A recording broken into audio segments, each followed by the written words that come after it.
Buongiorno a tutti, mentre aspettiamo che i partecipanti entrino in quest'aula virtuale, volevo darvi il mio benvenuto e il ringraziamento per la vostra partecipazione a questo webinar che come Fondazione Nord-Est abbiamo voluto fare sul tema della sostenibilità. Il tema della sostenibilità fa parte degli 8 grandi temi che come Fondazione Nord-Est stiamo analizzando, stiamo studiando per focalizzarci sui grandi trend che attraversano il nostro, diciamo, la nostra economia e la nostra società. Tra questi, sul tema della sostenibilità, stiamo realizzando con il supporto del nostro partner BNL e BNP Paribas una indagine sul mondo delle imprese del Nord-Est per accompagnare l'analisi delle strategie di sostenibilità delle imprese e provare anche a dare delle risposte con alcuni percorsi di formazione e di approfondimento sul tema della sostenibilità, proprio perché sebbene tutti ne parlino, la sostenibilità è ancora un percorso lungo da compiere, è un percorso che chiede investimenti, che ha bisogno anche di un ritorno e di un sostegno da parte del mondo finanziario. Abbiamo quindi scelto di fare questo webinar perché l'emergenza Covid sembra aver messo il tema della sostenibilità in qualche modo in secondo piano, come se il Covid in qualche modo avesse cancellato un tema che invece fa parte delle strategie imprenditoriali. Ci è sembrato quindi opportuno domandarsi se effettivamente la sostenibilità è passata di moda, in qualche modo chiosando l'affermazione di qualcuno per cui la sostenibilità è solo esclusivamente una moda, non invece un modo diverso di fare impresa. Lo facciamo oggi con diversi ospiti, diversi perché hanno settori di provenienza diverse, abbiamo il mondo della manifattura, abbiamo il mondo dei servizi della consulenza, abbiamo ovviamente il sistema finanziario che verrà coinvolto in questa discussione. Il primo ospite che farà con noi una carrellata su qual è la visione sulla sostenibilità, vedrete è una visione a 360 gradi di sogno ma anche pragmatica, mi permetta di dire Federico Rossi, che vi presento rapidamente, mentre gli altri ospiti ve li presenterò successivamente prima della tavola rotonda. Federico Rossi è co-founder di Sintesi Factory e Sintesi Sostenibilità, è un imprenditore in primo luogo, è un consulente, è un formatore, è anche un autore di diversi libri sulla sostenibilità, Comunicare la sostenibilità e l'impresa sostenibile del 2017 e come vi dicevo è un esperto del tema sostenibilità. Non voglio prendergli tempo perché ci siamo dati l'impegno di avere un'ora da dedicare in pieno ai contenuti della sostenibilità. Lascio quindi la parola a Federico che ha una presentazione da illustrarci. Facciamo il passaggio. Allora, ecco qui. Ok. Allora, dovremmo esserci con la condivisione dello schermo. Sì, allora, grazie dottoressa Oliva, buongiorno, buonasera a tutti. Allora, io cercherò di stare nei 20 minuti, quindi faccio partire anche il cronometro in modo tale di essere il più nei tempi possibili. Allora, io parto dal titolo dell'evento. La sostenibilità è passata in moda, punto di domanda, e quindi invece di fare come diciamo richiederebbe un po' la creazione un po' di suspense per arrivare un po' alla fine, vi svelo già l'assassino, cioè, quindi vi do già la risposta alla domanda. Cioè, la sostenibilità è passata in moda? No, anzi, cioè, probabilmente non è mai stata così in auge come in questo momento. Poi, ovvio, cioè, lo vedremo adesso un po' in questa presentazione, la sostenibilità è un percorso, cioè, che si dipana nel medio-lungo periodo, quindi come tutte quelle cose che richiedono strategia, che richiedono visione, che richiedono investimenti, in questo caso qui vedremo anche che richiede un cambio di modello di business, di mindset all'interno dell'azienda. Poi ovviamente viene gioco forza stretta dalla contingenza e diciamo che da qualche mese a questa parte probabilmente l'obiettivo principale di parecchie aziende è quello di mettere in sicurezza un po' il tutto e cercare di passare indenni questo periodo sicuramente non non favorevole, però la mia visione da questo punto di vista è abbastanza diretta. Secondo me il Covid ci lascia in eredità un'attenzione maggiore ai temi della sostenibilità. Quindi la sostenibilità non è passata di moda, in realtà non è mai stata una moda, è un qualcosa che in questo momento influenza in maniera molto importante il modo di fare azienda. Per rispondere a questa domanda, alla quale in realtà ho già risposto, quindi appunto ho già svelato tutta la suspense, cioè faremo una cosa leggermente diversa, quindi invece di fare la solita prolusione dove raccontiamo un po' le teorie e come dovrebbe essere l'approccio alla sostenibilità, vediamo la risposta sfatando 6 falsi miti, quindi in realtà partendo da quelle che sono delle domande / risposte che nella mia esperienza, io mi occupo di marketing e comunicazione alla sostenibilità dal 2006-2007, quindi questi 13-14 anni, diciamo, sono state un po' le domande e i dubbi che gli imprenditori mi hanno rivolto. Cioè, il primo falso mito è che la sostenibilità è solo una questione etica, non genera business. Quindi i imprenditori mi dicono: attenzione, però guarda che ok l'etica, ok l'attenzione all'ambiente, ok tutto quanto, però poi alla fine sono a capo di un'azienda, ma sono un imprenditore, sono un amministratore delegato, sono un manager e devo stare attento a quello che genera business, e la sostenibilità non è detto che porti questo. In realtà ovviamente è una risposta, diciamo, un po' tautologica, perché la sostenibilità non è una moda, cioè non è un qualcosa che si lega solo all'etica, ma siamo di fronte a un paradigma evolutivo e ineluttabile del modo di fare business. Quindi siamo di fronte a un cambio, a mio modo di vedere, epocale. Siamo di fronte a una situazione dove essere sostenibili sta diventando sempre di più la condizio sine qua non per restare competitivi e per entrare nel mercato. Questo perché? Perché la sostenibilità di fatto è una risposta a 3 macro domande, a 3 macro ambiti. Il primo, cioè il pianeta, secondo il mercato, il terzo il panorama normativo. Cioè il pianeta ce lo sta dicendo, ce lo stanno dicendo i cambiamenti climatici, ce lo sta dicendo l'innalzamento della temperatura, lo scioglimento dei ghiacciai, ce lo dicono le 79.000 tonnellate di rifiuti nel mare, però qui in realtà poi si potrebbero aprire parecchie parentesi, perché in realtà le 79.000 tonnellate di plastica negli oceani non è un problema necessariamente legato alla plastica, ma qualcosa legato soprattutto ai comportamenti anche delle persone, delle imprese, quindi qualcosa che non è solo legato al prodotto, alla tecnologia, ma a un ecosistema un po' più complesso e un po' più articolato. Siamo comunque di fronte a una situazione dove sicuramente il modello di produzione che si basava sullo sfruttamento indistinto delle risorse, pensando che queste fossero sostanzialmente inesauribili, di fatto non sta più in piedi. Ce lo chiede il mercato, e questo qui è diciamo, forse quello che impatta in maniera più importante sul business, perché la sostenibilità è un driver che influisce nel processo di selezione, di scelta dei prodotti da parte dei clienti a qualsiasi livello, che siano clienti finali, che siano clienti intermedi, quindi influisce sia nel mondo B2C sia nel mondo B2B, posto che si possa ancora fare una distinzione netta tra questi due mondi, che in realtà sono sempre più destinati a convergere. Questi qui sono dei dati tra le tantissime indagini che sono a disposizione, che ci illustrano, senza scendere nel dettaglio perché i 20 minuti non ce lo permettono, che ci illustrano comunque dei numeri crescenti che attestano l'attenzione di tutti i clienti verso le tematiche della sostenibilità, e quindi di conseguenza la volontà dei clienti di premiare quelle aziende che siano in grado di dimostrare concretamente il loro approccio a questo tema. L'unico dato sul quale mi soffermo, perché lo ritorna a questa ricerca, ma è un dato tutto sommato interessante, è quel 10% di premium price, cioè che i consumatori riconoscono i prodotti sostenibili. Quindi non è solo una questione di creare una competitività e creare solo un elemento differenziale aggiuntivo, c'è proprio anche la possibilità di adottare un posizionamento di prezzo diverso, marginare in maniera diversa.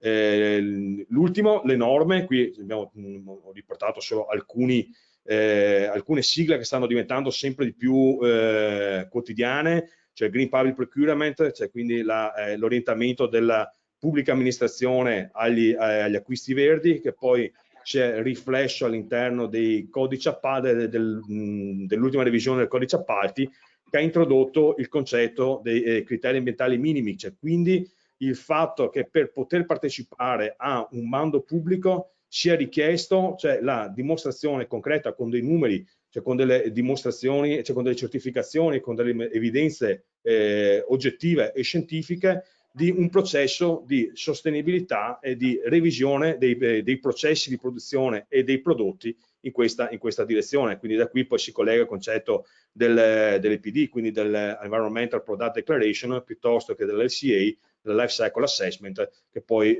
riprenderemo fra qualche slide. Quindi andiamo oltre l'etica proprio per questi 4 macro aspetti. È una risposta al mercato, ci permette di essere compliant dal punto di vista normativo, una normativa che evolve spesso in maniera reattiva a un'evoluzione sociale e economica, ma che nel momento in cui interviene diventa effettivamente cogente e quindi diciamo, definisce in maniera abbastanza definita, poi fermo restando tutte le varie deroghe che comunque conosciamo bene sia a livello europeo ma soprattutto a livello italiano, però definisce il perimetro all'interno del quale dobbiamo muoversi. Muoversi nell'ottica della sostenibilità permette poi, e lo vedremo subito nelle slide seguenti, un percorso di efficientamento, di saving, quindi di efficientamento dei processi e soprattutto un miglioramento delle performance di tutto il sistema aziendale, perché parte da un coinvolgimento diverso di tutti gli stakeholders. Quindi la seconda domanda che spesso mi fanno, quindi il secondo falso mito da sfatare, e questo qui lo trovo ancora in tantissimi siti, in tantissimi company profile dove c'è quella parte istituzionale sotto l'etichetta sostenibilità. Siamo sostenibili, poi abbiamo messo i pannelli fotovoltaici sul tetto dello stabilimento. Nel senso, sicuramente che questo qui è una cosa utile, però è una cosa marginale rispetto al concetto di sostenibilità.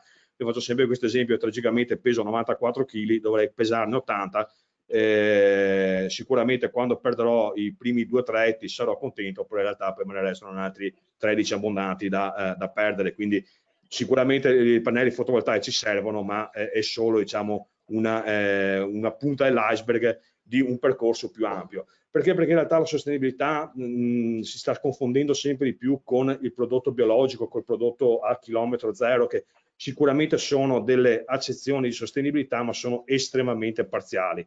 Sicuramente la sostenibilità non è il fatto di dover bandire tout court la plastica, perché comunque la plastica è molto più sostenibile di quello che si pensa. C'è molto facilmente entrare in un'ottica, in un processo di economia circolare. L'abbiamo visto prima, i 79.000 tonnellate di plastica negli oceani è legato più al fatto che la plastica non deve arrivare nell'oceano, cioè quindi è un problema di comportamenti più che di diciamo, nocività tout court della plastica.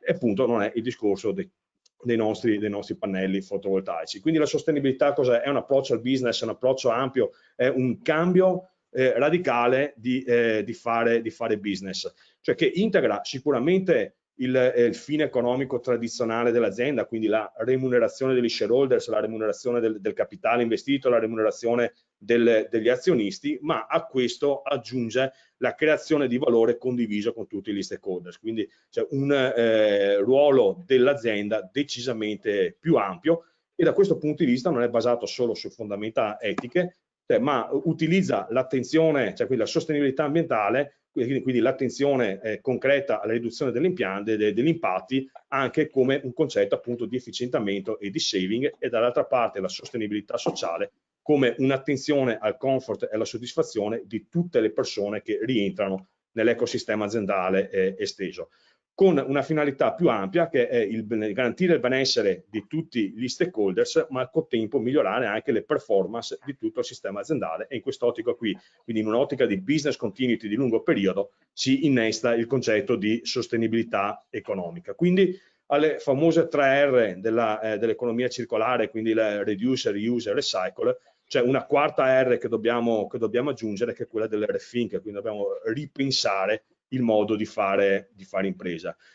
come seguendo un po' quello che è lo schema del cosiddetta Tribal Bottom Line di Elkington, cioè quindi con la PD Planet dobbiamo orientare una forte revisione dei processi e dei prodotti in ottica sostenibile, quindi in ottica di efficientamento, una centralità della PD People, quindi una centralità di tutti gli stakeholders, e poi appunto quella PD Profit in un'ottica di revisione del modello di business, dove appunto andiamo a sommare la remunerazione degli shareholders con il benessere degli stakeholders. Quindi questo qui è un po' l'evoluzione alla quale siamo di fronte. Siamo passati dalla visione, diciamo, di Friedman della massimizzazione del profitto. L'azienda deve operare esclusivamente per massimizzare il ritorno degli azionisti. Siamo in una fase cosiddetta di CSR, quindi di Corporate Social Responsibility, ma che è ancora una fase intermedia, perché è ancora legata un po' alla filantropia, un po' ancora alla discrezione dell'imprenditore, del management, non è ancora perfettamente integrata in quel processo di creazione di valore del profitto dell'azienda, e quindi di conseguenza viene attivata in risposta a pressioni esterne, magari aspetto la norma, arriva la norma, quindi mi muovo, ed è sostenuta spesso da budget o limitati o comunque allocati ad hoc. L'evoluzione è il cosiddetto creating share value, diciamo, teorizzata da Porter, dove a quel punto, cioè, questa generazione di valore per tutti gli stakeholders diventa un motore di creazione di valore per l'impresa, quindi diventa fondamentale per competere, diventa fondamentale per massimizzare il profitto, e a quel punto permea tutto il budget aziendale, ma permea anche tutta l'azione dell'azienda. Quindi perché la sostenibilità? Qui diciamo, sono 6 punti che ci fanno capire quanto importante è in questo momento e quanto sempre più importante diventerà la sostenibilità. Quindi abbiamo la ricerca dell'efficientamento e dell'ottimizzazione che sta alla base del concetto di sostenibilità ambientale. Oltre a far bene al pianeta, porta evidenti risparmi economici. Nel momento in cui efficiento e ottimizzo, è evidente quello che può essere un ritorno anche da un punto di vista economico, che poi a livello aziendale posso scegliere se portare a reddito, se portare diciamo, a modificare o magari a ribasso il mio posizionamento di prezzo, posso scegliere se portarlo in investimento, però ci sono dei risparmi economici evidenti. Mettere al centro il benessere di tutti gli stakeholders porta un miglioramento delle prestazioni di tutta la struttura, dove per benessere degli stakeholders penso agli stakeholders interni, quindi i miei collaboratori, ma penso anche il mondo del credito, penso ai miei fornitori e penso anche alla collettività all'interno della quale insiste l'azienda, soprattutto magari su business, diciamo, un po' meno green rispetto allo standard, quindi quello che possono essere anche i famosi gruppi di pressione che magari, se sono un'acciaieria, si piantano davanti ai cancelli dell'azienda e, diciamo, arrecano non poco problema alla continuità operativa. Le aziende sostenibili vengono sempre più premiate dal sistema finanziario, quindi esiste proprio un sistema di rating, c'è sempre maggiore attenzione anche dai sistemi di rating a premiare le aziende sostenibili, proprio perché il sistema finanziario sa che un'azienda sostenibile ha una prospettiva di vita più lunga rispetto a un'azienda che non è sostenibile. Il mercato sia intermedio sia finale ce lo sta chiedendo sempre di più la sostenibilità, quindi diventa un'argomentazione di vendita, diventa una caratterizzazione della nostra proposta di valore che ci permette di andare incontro ai desiderata del mercato.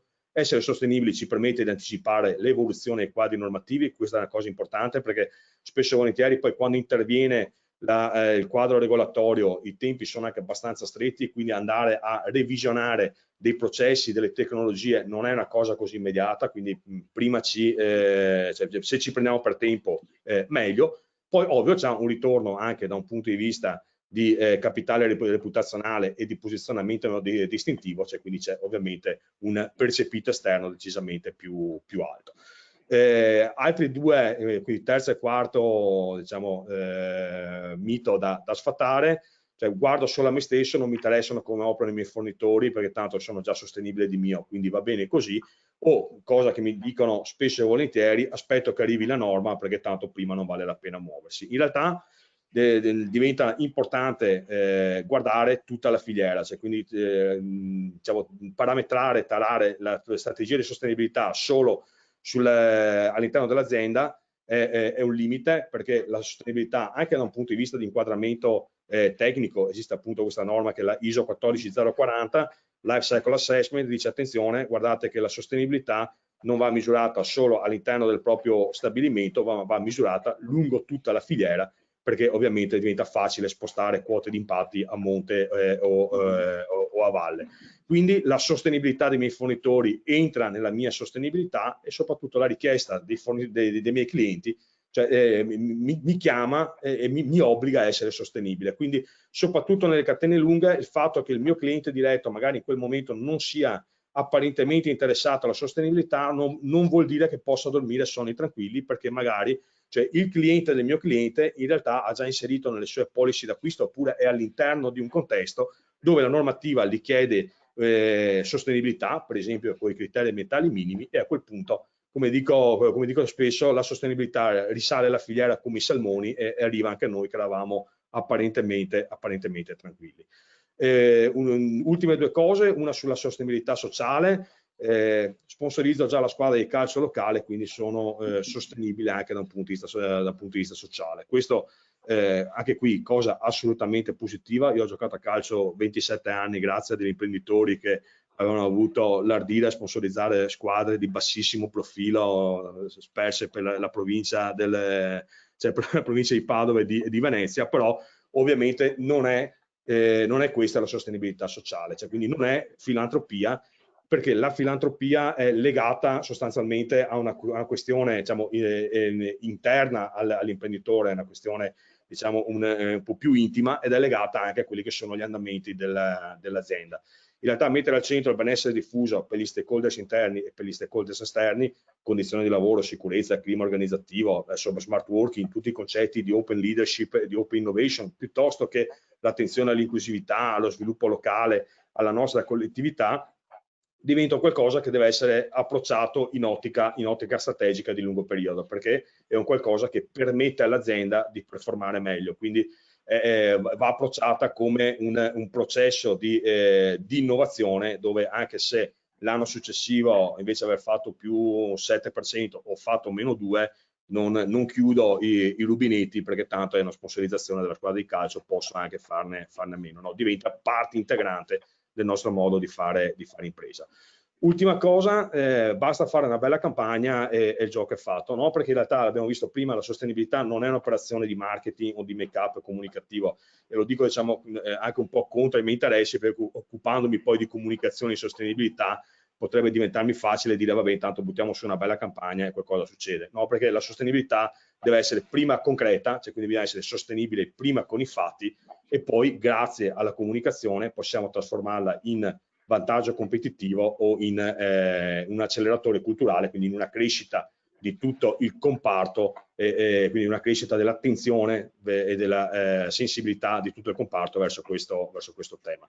Quindi la comunicazione di sostenibilità è diversa dalla comunicazione commerciale, va approcciata con modalità diverse, perché sono diversi i target, non è più solo il cliente, ma gli stakeholders, gli obiettivi sono più ampi, bisogna riuscire a bilanciare razionalità, emozione, tecnicismo e creatività, bisogna avere competenze un po' più ampie, perché alla fine la comunicazione deve tradurre quel percorso molto complesso di evoluzione del modello di business, dei processi e dei prodotti in un modo fruibile da un pubblico disomogeneo, perché tali sono i nostri stakeholders per attenzione e per livello di compressione.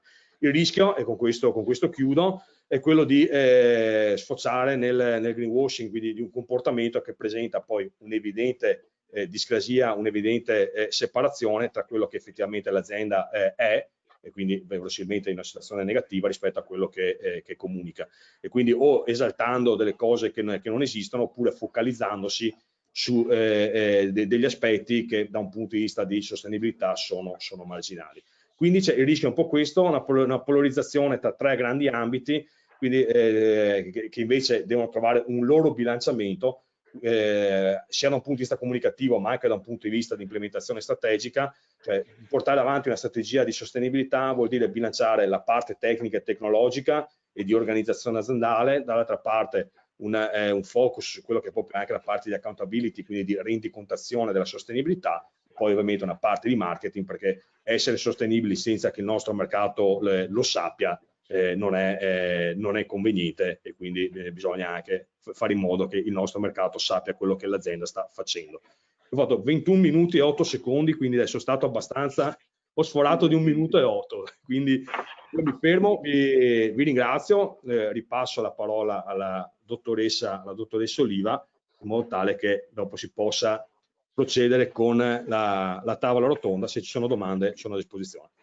Grazie Federico Rossi, vi avevo anticipato che non vi avrebbe dato la risposta, la sostenibilità è solo questo, ma abbiamo lavorato al contrario, cosa non è la sostenibilità. Oltretutto mi ha colpito il fatto dell'attenzione che pone il dottor Rossi sul fatto che la sostenibilità oggi è in una fase ancora evolutiva, siamo passati dal tema del massimo profitto per un tema di responsabilità sociale e adesso invece andiamo oltre ancora parlando di benessere dell'intera impresa, della sua organizzazione, ma anche della società che sta alla base del luogo, del territorio in cui opera e lavora l'impresa, oltre ai suoi stakeholder, eccetera. Direi che i temi della discussione ci sono tutti, sicuramente chiedo a Federico Rossi di poter partecipare alla tavola rotonda perché io ho già una domanda da fare, ma prima lasciamo lo spazio anche agli altri relatori che vi presento rapidamente. Abbiamo con noi il dottor Diego Bolzonello, AD di Calzaturificio Scarpa. Il Calzaturificio Scarpa poi penso si presenteranno rapidamente da soli, opera da oltre 70 anni nel mondo della calzatura per la montagna e nella scarpa da lavoro. Sicuramente ha conosciuto una trasformazione importante in questi anni, sempre mantenendo il focus sulla qualità, ma dando spazio invece anche in termini della ricerca e dell'innovazione, e sentiremo anche come in termini di sostenibilità. Ho poi il dottor Mauro Bombacigno di BNL BNP Paribas, che come vi anticipavo è partner della Fondazione Nord-Est per quanto riguarda il tema della sostenibilità. Oggi l'abbiamo invitato in doppia veste, non solo come manager di una banca che in qualche modo si pone a supporto, l'abbiamo sentito, dell'importanza che può avere il tema finanziario per quanto riguarda la sostenibilità, ma anche come manager di una banca che come impresa ha scelto a sua volta di essere un'impresa sostenibile al suo interno e verso l'esterno. C'è poi presente anche il dottor Matteo Bortoli, direttore marketing di Latte Busche. Latte Busche è una cooperativa che lavora nel lattiero caseario da oltre 60 anni, come sede principale a Belluno.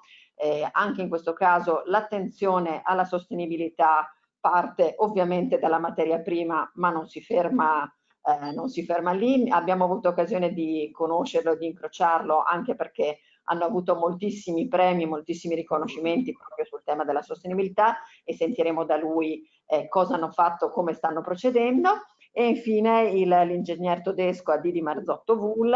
La Marzotto, penso che quando si parli di sostenibilità, soprattutto di sostenibilità sociale, non si possa che dire che la Marzotto ce l'ha nel proprio DNA, proprio come elemento fondante della Marzotto.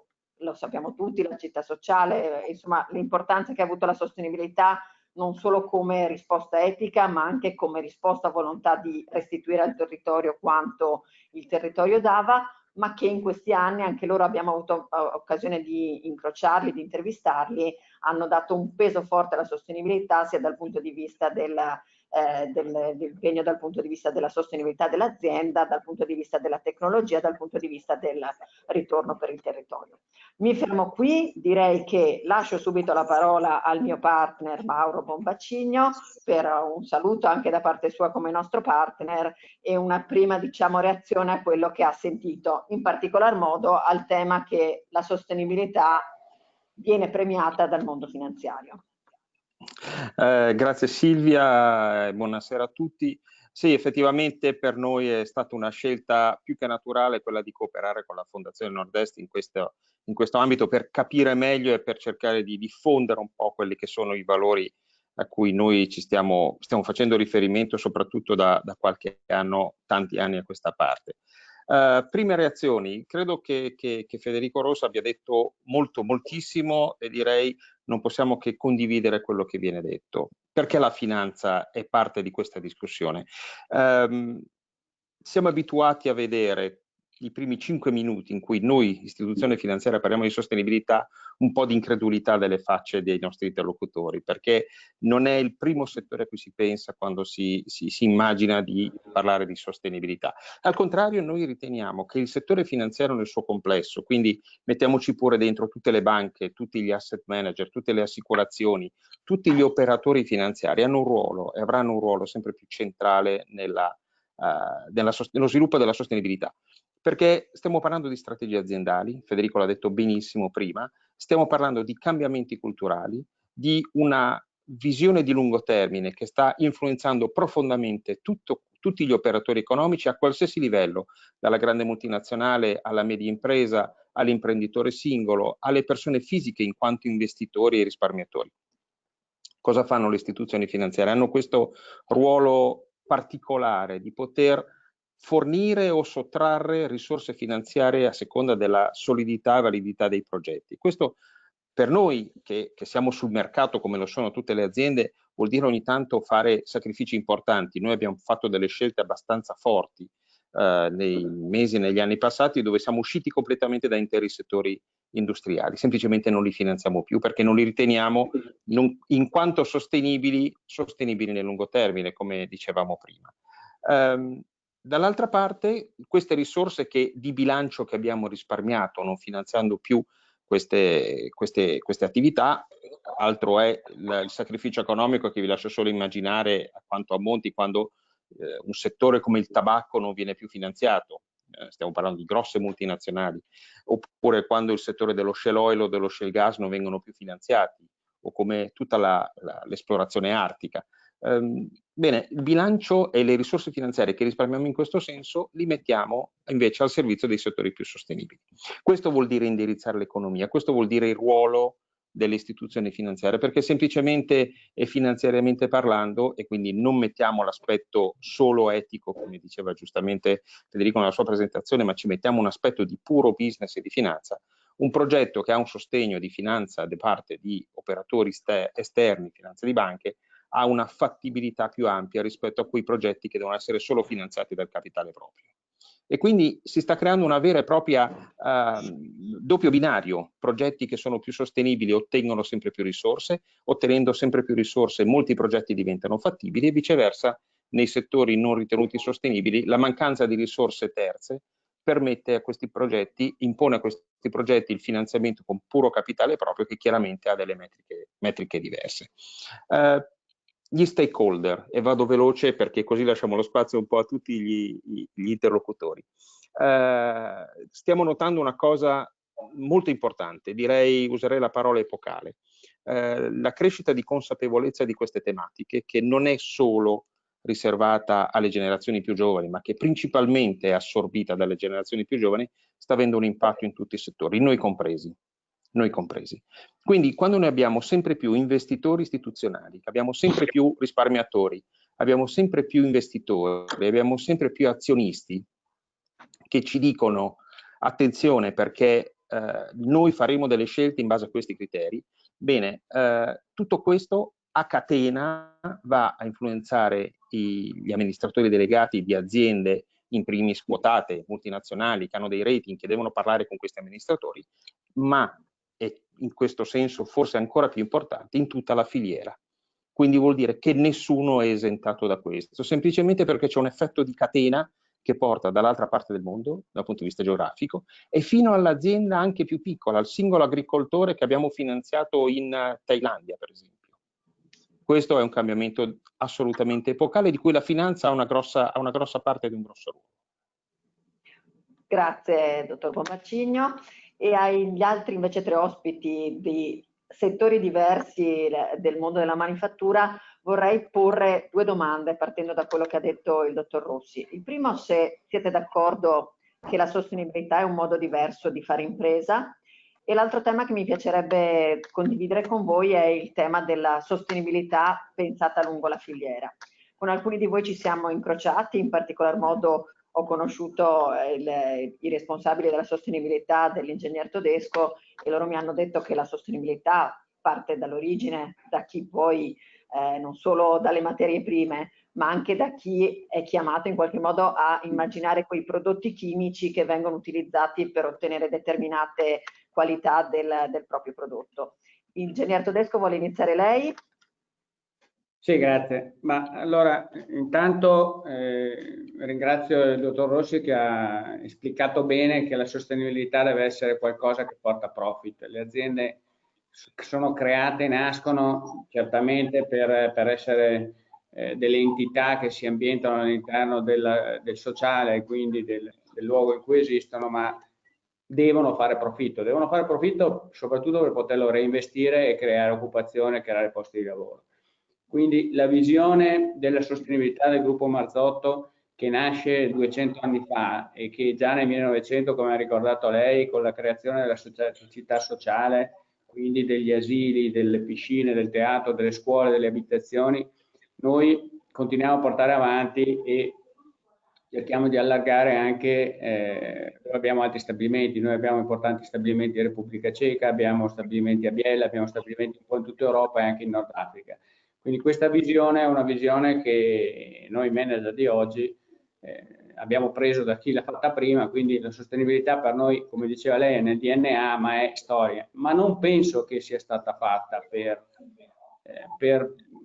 il sociale, ma perché il fatto di avere l'asilo vicino alla scuola ha permesso di avere un assenteismo molto basso delle persone che lavorano in azienda. Il fatto di dare le case a quelli che abitano vicino ha permesso di ridurre il turnover, che per noi insegnare a lavorare nel tessile comporta tempi lunghi, 6 mesi, un anno. Quindi sono tutte cose che hanno, viste dall'esterno, possono avere un'ottica sociale importante, e lo sono, perché alla fine creano un'ottica sociale. Ma per l'azienda stessa creano un ritorno anche dal punto di vista economico. Parlando poi del discorso della parte ambientale, ma anche lì già nel 1915 la Marzotto aveva 13 centrali idroelettriche, non perché a quel tempo fosse così demonizzata l'energia prodotta da petrolio, ma perché l'energia prodotta dalle centrali idroelettriche aveva un costo più competitivo e un'azienda che è fortemente collegata ai consumi elettrici aveva un senso. Poi è evidente che l'energia idroelettrica è un'energia che non ha impatti sull'ambiente e di conseguenza ha portato anche ai posti dove noi produciamo dei benefici da questo punto di vista. Sì, noi anche lì stiamo avanti, sarà una cosa non fondamentale, ma il fatto di avere i pannelli solari, aver trasformato tutti i nostri impianti con luci LED, ma soprattutto le scelte di macchinari che facciamo sempre nell'ottica di avere il minor possibile consumo sia di acqua, che sta diventando il bene primario, tutti dicono che sarà l'oro del prossimo secolo, ma è sicuramente il bene primario per il futuro dell'umanità, ma anche dal punto di vista energetico. Quindi tutto viene fatto in quest'ottica.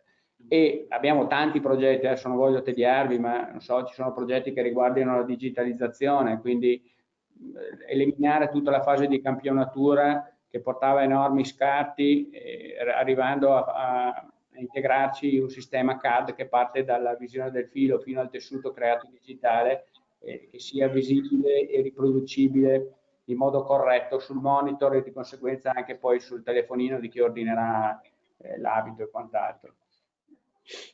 Tornando al discorso invece del marketing e che il dottor Rossi ha introdotto, noi abbiamo fatto abbastanza marketing. Devo dire che i nostri clienti fanno molto più marketing di noi, ma la sensazione è che stiamo facendo molto meno cose di noi. Cioè, la filiera sta investendo molto di più sulla sostenibilità a monte di quanto non stia facendo a valle. E questo ce ne accorgiamo nel momento in cui il premium price dovrebbe essere pagato, se non altro perché ci sono dei vantaggi competitivi, ma ci sono anche dei costi emergenti. Il fatto di usare fibre naturali e tingerle soltanto con coloranti reattivi, non utilizzando coloranti premetallizzati o quant'altro, ha un incremento di costo ed è inevitabile, non è risolvibile questa cosa, però ti porta ad avere dei prodotti che prima di tutto sono, essendo materiali naturali, facilmente riciclabili, che alla fine della loro vita sono comunque biodegradabili. Quindi quando parliamo delle plastiche che sono riciclabili, sì, in piccola parte, lasci dire in piccola parte, e tanti di questi problemi che leggiamo sui giornali, delle microfibre che ci sono negli oceani, saranno difficilmente risolvibili se non con un cambio proprio produttivo di quello che è la filiera del sintetico, che in parte sta avvenendo. Purtroppo non potremo fare a meno del sintetico nel nostro settore, perché ormai il 65% dell'abbigliamento è fatto da tessuti sintetici, non ci sono abbastanza pecore nel mondo o piantagioni di cotone per poter sostituire il sintetico. Dovrà essere fatto probabilmente con operazioni di circular economy e con la possibilità di riciclare, ma anche lì avrà costi superiori, perché riciclare un tessuto di poliestere, un abito di poliestere, una giacca di poliestere, oggi come oggi costa di più che partire dal chips di partenza completamente da sintesi di petrolio. Ecco, non voglio rubare altro tempo, avrei tante cose da raccontarvi, abbiamo fatto tanti interventi sulla sostenibilità. Quando mi ha chiamato la dottoressa Oliva ho detto sì, volentieri, sarebbe ora che più che fare webinar facessimo tante cose, più che continuare a parlarne. Grazie. Allora poi al secondo giro ci racconta ancora qualcosa di più. Dottor Bortoli, torno da lei perché sicuramente il tema della filiera e quindi dell'attenzione sin dalle materie prime fino alla fase proprio finale, eventualmente anche del riutilizzo, eccetera, è sicuramente importante per il vostro settore e per la vostra azienda. Anche per lei la sostenibilità è un modo nuovo di fare azienda e la filiera è effettivamente il fulcro di questo nuovo modo di fare azienda, di fare business? Ma innanzitutto devo dire una cosa. Per noi l'approccio alla sostenibilità, che condivido con quanto è stato detto, deve essere un approccio a 360 gradi che pervade tutta l'organizzazione e deve essere anche uno strumento per crescere nei processi, per efficientarli. Per noi è comunque un fattore etico che parte dall'origine dell'azienda. Siamo una cooperativa, e questo perché? Innanzitutto siamo una cooperativa che con orgoglio posso dire ha sempre utilizzato il latte dei propri soci produttori, è un latte che proviene dal territorio e quindi una necessità di essere in piena sintonia, in armonia con il territorio e di avere uno sviluppo con esso e non a discapito di esso, cercando di sostenerlo.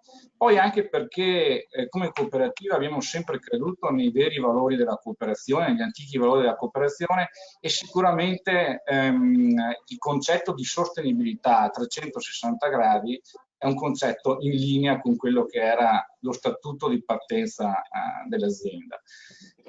Quindi partendo dalla filiera produttiva che, come ho detto, rappresenta comunque una protezione del territorio, perché le aziende agricole sul territorio rappresentano un indotto economico, un indotto di supporto al turismo, perché l'agricoltura è anche la prima manutentrice poi dei campi, dei territori circostanti.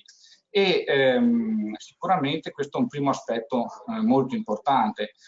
Dopodiché devo dire che l'abbiamo sempre cercato, però anche dal punto di vista dell'impatto industriale, di ridurre al minimo o di eliminare tutti gli elementi che potevano essere in sintonia con l'ambiente, quindi puntando, per esempio, elenco velocemente alcuni interventi senza entrare nello specifico, però un progetto di arretramento dello stock, ossia cercare di ridurre i navettaggi tra i vari stabilimenti per diminuire ovviamente l'impatto del trasporto, scegliere dei packaging più sostenibili nei nostri prodotti, anche facendo scelte certe volte coraggiose, e qui mi riferisco al fatto che in molte circostanze sicuramente il medio e lungo periodo poi dà delle soddisfazioni ad attività o a iniziative che magari di primo acchito possono sembrare non propriamente economiche, però bisogna crederci con un progetto, con una visione a 360 gradi.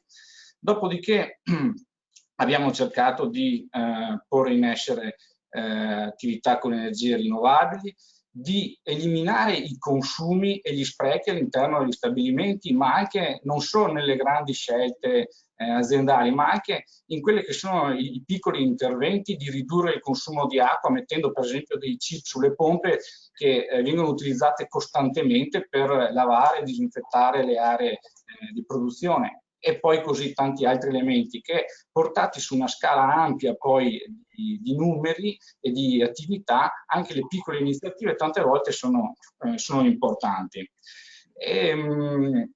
Quindi una sensibilizzazione poi per esempio con progetti con le scuole e con i consumatori per raccontare come per esempio riciclare i prodotti o come avere un approccio corretto con l'ambiente senza gettare il packaging dei prodotti dopo l'utilizzo.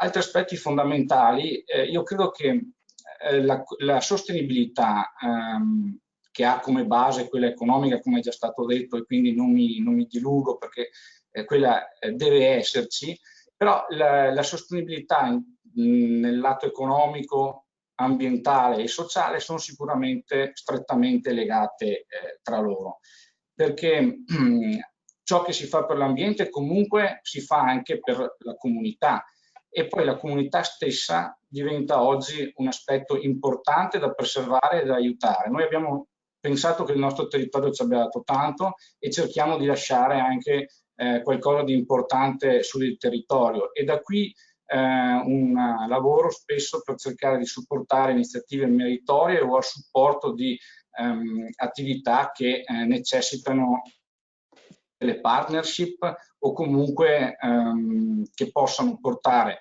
per esempio dal punto di vista sanitario o di qualche altro disagio che possa essere sul territorio, che possono portare dei contributi importanti.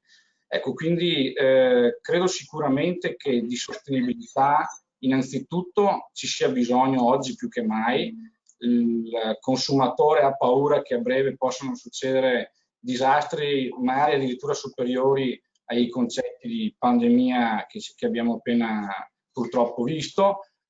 Dicevamo prima scherzando che si prendono delle grandinate o delle vere tormente, però vediamo che questo succede spesso anche in situazioni e in aree dove prima non avveniva, quindi ci sono degli allarmi e dobbiamo esserne consapevoli, insomma, ecco, questo sicuramente, perché l'impresa qui è la nostra filosofia, non deve concepire la sostenibilità come una leva di marketing, ma deve essere un approccio integrato a 360 gradi, che pervade veramente l'organizzazione e che risale nell'etica dell'azienda.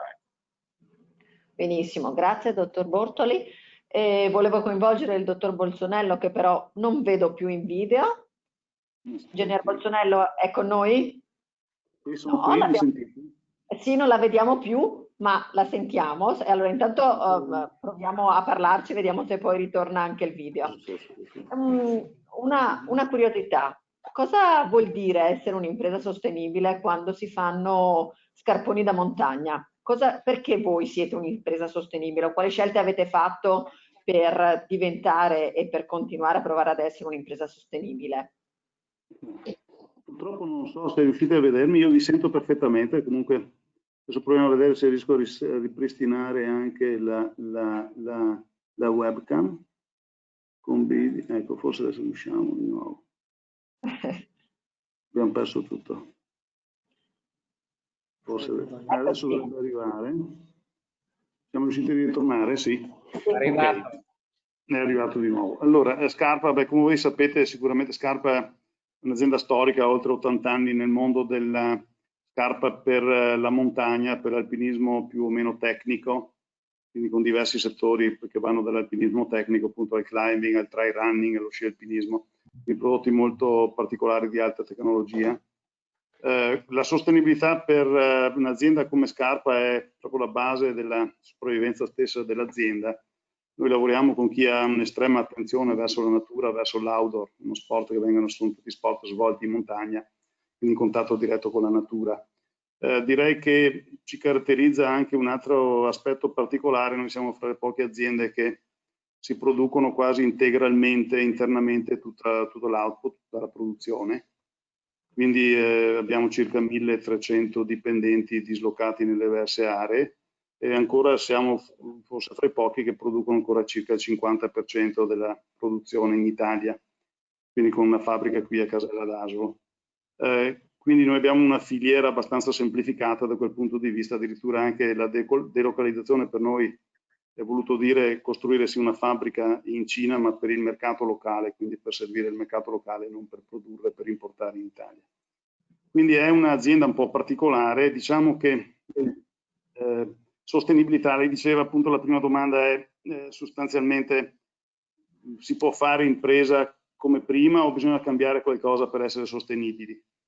Questa è una domanda un po' complessa perché ovviamente l'idea dell'impresa che sostanzialmente va a massimizzare l'utile, quindi il ritorno del capitale investito, è una visione ormai che, come dicevano anche gli americani, diversi articoli sono usciti, è il capitalismo che si è un po' rotto in questo momento qua, non so se si funziona ancora.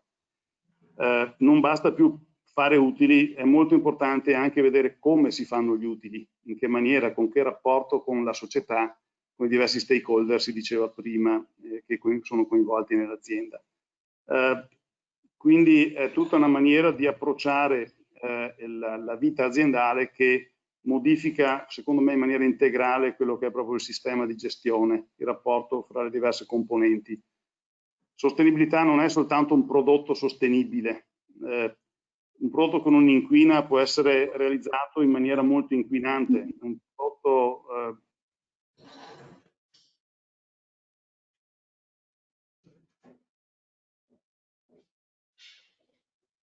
Non la sentiamo più. Si è bloccata la connessione. Allora, finché non si ripristina la connessione, volevo chiedere a Federico Rossi. Pronto? Ecco, forse, ecco, adesso la sentiamo di nuovo. Mi sentite? Ma non mi vedete probabilmente adesso. La vediamo bloccata, ma la vediamo, la sua immagine. Prego. Mi sentite? Sì. Ok, riprendiamo. Quindi vi stavo dicendo una scelta complessa, una scelta che ribalta completamente la maniera di gestire l'azienda. È un'azienda che deve fare attenzione al prodotto, alla supply chain, alla distribuzione e alle regole etico-sociali con cui viene governata, quindi alla governance dell'azienda.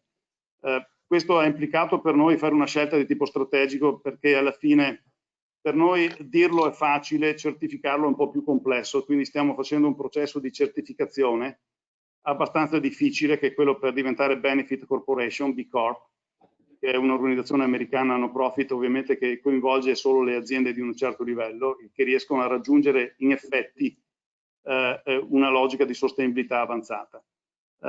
Diciamo addirittura, per entrare un po' dentro anche gli argomenti un po', diciamo, la filiera e la sostenibilità, la seconda domanda. La filiera è determinante, la filiera determina effettivamente se un prodotto è sostenibile a 360 gradi. Quindi soprattutto per noi che facciamo dei prodotti compositi, cioè prodotti che arrivano da materie prime di svariate provenienze, il realizzare per esempio un prodotto riciclabile è quasi impossibile. Utilizzare però materie prime che arrivino da produzioni sostenibili è altrettanto possibile. Non è per nulla facile. Noi adesso abbiamo un prodotto, per esempio, per la prima scarpa che verrà introdotta nel mercato, realizzata in tutte le sue componenti con materiali biodegradabili. Quindi non andrebbe ad inquinare quando viene buttata via. Però c'è un altro fattore che secondo me viene trascurato, che è quello che prima non l'ho sentito, ma secondo me è un punto molto importante e molto caratterizzante, che è quello che si chiama la durabilità del prodotto. Attenzione che è un argomento importante, mi spiego un po' meglio perché così magari riusciamo a focalizzare. Non ha senso fare una scarpa sostenibile da buttare via ogni anno, è meglio farne una un po' meno sostenibile e tenerla 10 anni, magari risuolarla quando si rovina un po', che continua ancora la sua vita. Questa è un po' la sostenibilità di scarpa da quando è nata, quindi proprio un prodotto di particolare robustezza, di particolare resistenza e durabilità molto avanzata. Questo è un concetto che per esempio nel settore della moda non è molto ben digerito. Attenzione, lì si parla di collezioni. Si parla di collezioni significa che qualcosa invecchia per logiche non di sostenibilità, per logiche di tipo estetico, eccetera, eccetera. Quindi attenzione che se si parla di innovazione è diverso che parlare di collezione. Ogni settore ha le sue dinamiche, bisogna che ovviamente ogni dinamica sia seguita con una certa logica. secondo me è molto interessante, per esempio, per il sistema Italia, dove durabilità è sinonimo di qualità, quindi prodotti di alta qualità sono generalmente molto più durevoli di quelli che sono i prodotti realizzati per essere buttati via velocemente. Quindi danno un'opportunità ulteriore molto molto importante a tutta la filiera italiana, a tutto il made in Italy, a tutto il prodotto italiano d'eccellenza. Questo è quello che penso per quel che riguarda la sostenibilità come un'opportunità enorme per il sistema Italia. Bene, grazie, benissimo. Mi sembra che anche questo concetto della durabilità del prodotto legato al tema della qualità, che è tipicamente del nostro Made in Italy, mi sembra particolarmente rilevante. Volevo chiedere a Mauro Bombacchini. Sì. Posso? No, visto che siamo stati tirati un po' in causa col discorso della moda, no, sono perfettamente d'accordo con lei. Io insisto da tempo che probabilmente sarà meglio consumare un po' meno, ma consumare meglio. Perché consumatori ce ne saranno sempre di più in tutto il mondo, quindi non è detto che le nostre aziende dovranno produrre meno.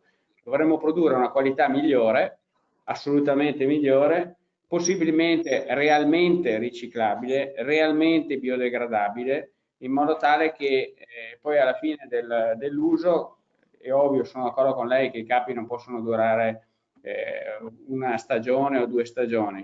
Noi tendenzialmente facciamo tessuti, essendo la Marzotto nata con i tessuti che vengono usati per le uniformi, quindi con delle performance molto molto elevate in termini di durabilità. E su questo continuiamo a insistere. Quindi la qualità del prodotto è fondamentale, ma è fondamentale anche quello che gli mettiamo dentro a livello di componenti, quindi che utilizziamo delle lane che vengono da degli allevamenti dove non vengono usati pesticidi, che quindi siano lane organiche o comunque siano lane che tengono conto di come vengono trattati gli animali, che cerchiamo di utilizzare più possibili coloranti che siano reattivi e che quindi non abbiano componenti premetallizzati dentro e che quindi alla fine dell'utilizzo siano riutilizzabili o biodegradabili senza impatti sull'ambiente. Siamo ancora lontani perché la strada è ancora lunga, penso che ancora più lunga ce l'ha chi fa prodotti sintetici, ma comunque tutti ci stiamo lavorando ed è fondamentale quello che dice lei, prodotti di qualità che durino per più stagioni, non sicuro per una stagione sola. Quindi sono d'accordo con lei, anche se facciamo moda. Assolutamente, assolutamente. Se posso aggiungere solo la logica del fast fashion che fosse un po' esasperata da quel punto di vista. Le do perfettamente ragione, è un bel problema il fast fashion, ma non solo perché dura poco, perché costa talmente poco che ci sono enormi studi, statistiche che dimostrano che circa il 30% di quello che viene utilizzato non viene mai comprato, non viene mai utilizzato, finisce in discarica senza essere stato utilizzato una volta, cose pazzesche. Cioè, io mi ricordo quando ero ragazzino e continuo a dirlo ai miei clienti, che compravo le camicie fatte in filato doppio ritorto con il colletto e con i polsini di ricambio. E sono convinto che nel medio termine, se vogliamo essere sostenibili, dobbiamo tornare a fare queste cose, dobbiamo tornare a mettere le toppe sulle giacche, dobbiamo tornare a fare cose che diano durata al prodotto. E ribadisco, non per produrre di meno, perché ci sarà tanta altra gente che avrà bisogno di vestirsi nel mondo e se facciamo qualità saremo anche avvantaggiati. Anche noi produciamo circa il 60% in Italia, nonostante abbiamo stabilimenti in tutta Europa. Insistiamo ad essere un'azienda italiana. Grazie.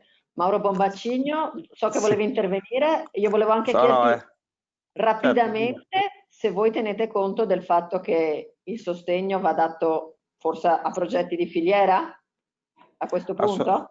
Assolutamente sì. Il concetto, una delle cose più interessanti che stanno emergendo parlando di sostenibilità è proprio il focus che sta passando dalla azienda come controparte storica della nostra attività a un'azienda che diventa una specie di cancello d'ingresso in tutto un ecosistema che le appartiene, che riguarda i suoi fornitori, i suoi terzisti, i suoi dipendenti, i suoi azionisti, i suoi clienti. Quindi è un mondo nuovo che va approcciato in maniera diversa. Noi assolutamente sì, la filiera per noi è un concetto di grandissima importanza che prendiamo anche nelle nostre valutazioni di rischio e siamo convinti che aiutare tutta la filiera in tutte le proprie componenti, e se vogliamo anche in quelle più delicate, perché ovviamente non facciamo nomi, ma una grossa multinazionale che ha dei processi molto avanzati sarà sicuramente sostenibile perché ha fatto degli investimenti.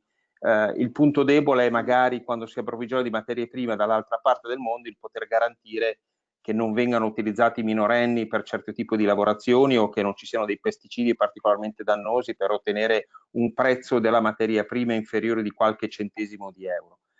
Quindi il concetto di filiera è particolarmente importante e devo dirvi sinceramente che il Covid da questo punto di vista ci ha fatto pensare a due cose. I due effetti che stiamo notando sono: uno, e rispondo addirittura alla domanda se la sostenibilità è passata di moda. Il Covid per assurdo ha fatto rendere le persone più consapevoli che certe cose possono accadere, che non sono teoriche, che non sono qualcosa di legato dall'altra parte del mondo. E questo sta facendo fare un'equazione per noi particolarmente interessante perché sta creando un'accelerazione nella consapevolezza della sostenibilità sia ambientale che sociale, e che se non si prendono dei provvedimenti ora, qualcosa arriverà. Qualcosa arriverà. Quindi da un certo punto di vista il Covid, nella sua assoluta negatività, sta portando una consapevolezza molto più forte rispetto a prima che certe cose possono effettivamente accadere.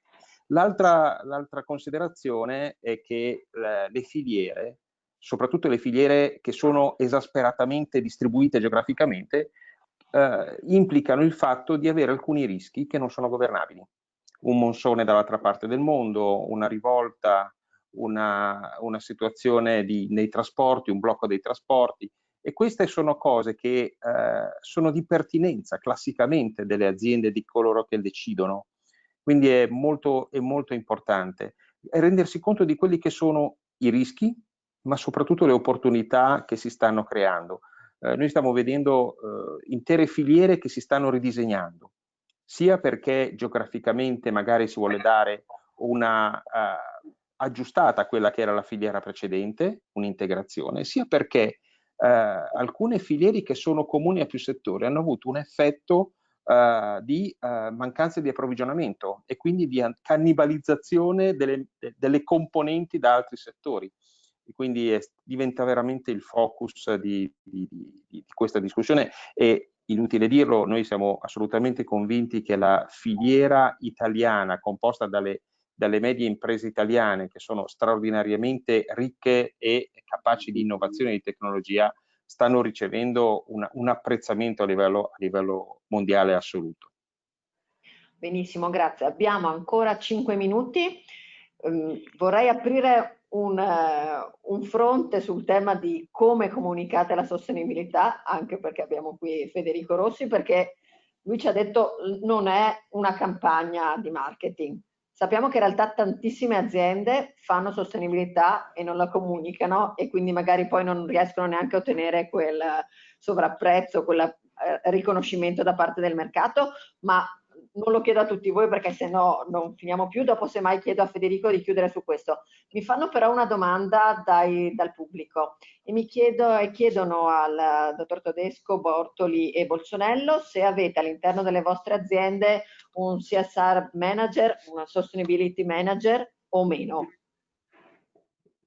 Inizia il dottor Bolzonello? Sì, ce l'ho qua con me, quindi c'è.